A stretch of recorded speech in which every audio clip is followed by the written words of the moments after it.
Something we maybe don't realize is how our behaviors are telling the universe something. Like if you're frustrated about having to let your dog out all the time or whatever, you're telling the universe that the dog is stressing you out. You don't want the dog, you know? That'll catch up with you. Like your job, if you're frustrated, you really don't like what's going on at work, whatever, you're always complaining, you don't really feel like coming in, you come in late, you know, stuff like that. You're telling the universe that you don't really want that job. You may actually want the job, you may need the job. It's even worse when it's something that we've worked really hard towards and we thought it was going to be a dream, and then we get there and it's not what we thought it was, and then we don't have the motivation to keep going in that situation. So it's important to practice gratitude regularly, even if you're in a situation you don't like or somewhere that you don't like. Your behavior is ultimately what is telling the universe what you want.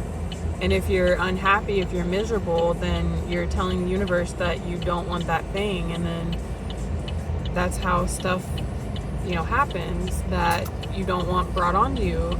And so it's why it's important to have respect and gratitude for things, because when we lose sight of that is ultimately when they slip away from us. And when they slip away from us, we oftentimes are filled with many feelings we didn't know we were going to feel. And the best way to avoid regret and remorse is to be as appreciative as best as you can, because the absence of the thing is oftentimes much worse than the little annoyances, but we don't know until the thing is gone. So the best you can do is have something to look back on that makes you feel like you lived it to the fullest, or you appreciated it as much as you could in the season that you had it.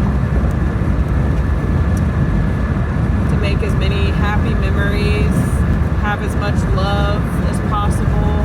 It's like being sick. You won't know how the medicine's gonna help you until you take it. And if you keep avoiding the very thing